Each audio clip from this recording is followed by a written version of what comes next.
The second I opened my eyes, I heard a woman breathing next to me, soft and unsteady.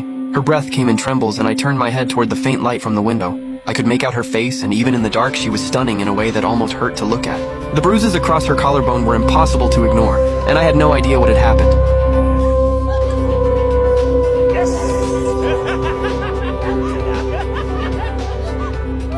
A belt cracking against skin, a bottle shattering. A woman sobbing. Those wounds were ones I had caused. I had been reborn inside another man my own age. He was a drunk, an abuser, a total deadbeat. I had been Chen Zuisheng, a man behind $1 billion empire, and now I woke up as the so-called man of this wrecked household. A wife beater and a gambling addict. You are awake? Yeah, are you having trouble sleeping? I can go pour you some tea. No, you stay put, get some rest. I kept my voice as gentle as I could, but she flinched like a startled rabbit. All I could focus on was her bare feet on the cold concrete floor as she walked toward the door. When she glanced back, it was not at me. It was at the little girl curled up in the corner. Sarah. That one look she gave her daughter. The look in her eyes hit me in a way I had never felt before, and I had seen everything in the cutthroat world of business. It was like someone reached into my chest and squeezed my heart in my past life. I had closed deals worth hundreds of millions, sat across from world leaders, and had no shortage of women throwing themselves at me. I thought I had seen it all, but I had never seen a woman beaten down like this, waking up and tiptoeing around, terrified of disturbing the man who hurt her. And still her first thought was checking whether her daughter had slept okay. I sat up and rubbed my temples. More memories kept flooding in. He gambled, and when he lost, he took it out on his wife. Shut your mouth right now, you hear me? You little witch, you think you can mess with me? The worst beating left Sarah bedridden for 3 days, and she still had to drag herself up to cook for him. He never worked a day in his life. The whole family ran on what Sarah made selling fruit at the market. 2 or 3 grand a month, and he took every penny to gamble. He would lose it all, come home, and let her keep supporting him. He did not even care about his own daughter. When little Cassie spiked a fever of 102, he picked up the phone at the poker table and said, I am playing cards. Call me when she is dead, let it go. So yeah, yesterday he lost again, no big deal. What is Sarah worth as collateral?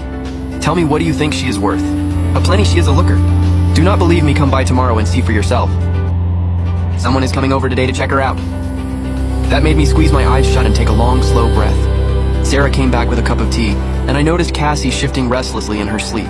I lifted the mosquito net and took the cup. Come on in. If mosquitoes get in, they will bite the kid. Sarah looked up at me in total disbelief, like she could not wrap her head around hearing those words from a man who only ever hit or screamed at her. He climbed into bed to settle Cassie down, and Cassie lay with her back to me, her whole body just a little bit tense, and after a long, quiet moment, she whispered, You cannot sleep, right? I made a soft sound of agreement, reading that as a signal. Her fingers trembled as she reached for the buttons on her nightgown. The bed is creaking, keep it down. Her voice was flat, like someone who had given up fighting, and my head went completely blank. I understood in an instant. The man before me had made his wife do this right next to their daughter. Just to keep her from making a scene, a wave of disgust and fury crashed through me, followed by something even sharper, a deep and aching heartbreak. I reached out and grabbed her hand before she could undo another button. Sarah. I looked her in the eyes and said her name out loud for the very first time, like it actually meant something.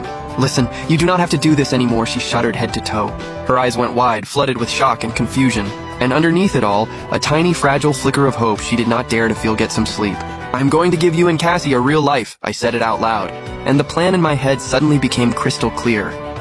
I was wide awake before sunrise the next morning, not out of habit, but because there was a fire in my chest telling me to start changing things right now. It was burning me up too bad to sleep. Sarah was already moving as quietly as possible. Sorry, Cassie got out of bed and jumped when she saw my eyes open.